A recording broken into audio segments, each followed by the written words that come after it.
लोकसभा चुनाव 2024 को लेकर राजनीतिक संघर्ष बढ़ता ही जा रहा है।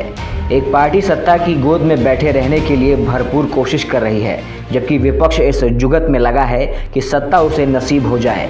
हालांकि चुनाव में थोड़ा समय बचा हुआ है, लेकिन मीडिया में बने रहने और लोगों की नज़रों में आने के लिए तरह तरह के प्रयत्न शुरू हो गए हैं। और जैसे जैसे चुनाव करीब आते जाएंगे, उल जलूल चीज़ें देखने को मिलती ही रहेंगी।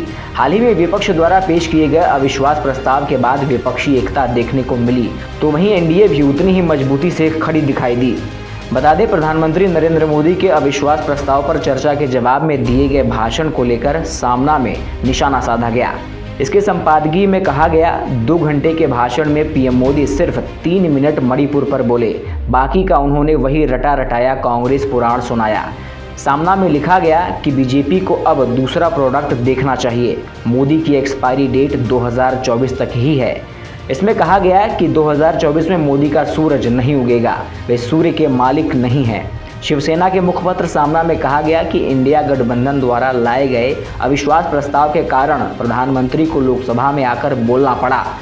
कांग्रेस पर पीएम मोदी के हमले का जिक्र करते हुए सामना ने लिखा, पंडित नेहरू के वैश्विक आभा और स्वतंत्रता संग्राम में कांग्रेस के काम मोदी के लिए यातना की तरह हैं। 10 साल सत्ता में रहने के बाद भी मोदी इस यातना से उबर नहीं पाए हैं। संपादकीय में अखबार आगे लिखता है, मणिपुर समस्या का ठीकरा उन्होंने पंडित नेहरू पर फोड़ा, तो पिछले 10 वर्षों में सत्ता में रहकर आपने क्या किया?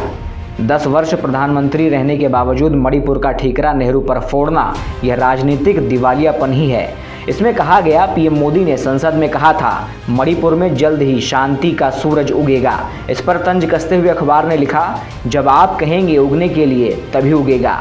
क्या सूर्य पर बीजेपी का मालिकाना हक है? अविश्वास प्रस्ताव के दौरान कईयों के मुखौटे उतर गए और सत्ता पक्ष का चिड़चिड़ापन सभी के सामने आ गया। राहुल गांधी का भाषण ही इस चिड़चिड़ेपन की मुख्य वजह रही। आज राहुल गांधी 10 साल पहले वाले नहीं रहे। वहीं सामना में केंद्रीय गृह मंत्री अमित शाह पर भी निशाना साधा गया और लिखा गया कि शाह मोदी की निजी ज़रूरत की वजह से गृह मंत्री के पद पर बैठे हैं। तानाशाह को अपने गैरकानूनी आदेशों को लागू करवाने के लिए एक करीबी हवलदार की ज़रूरत पड़ती है।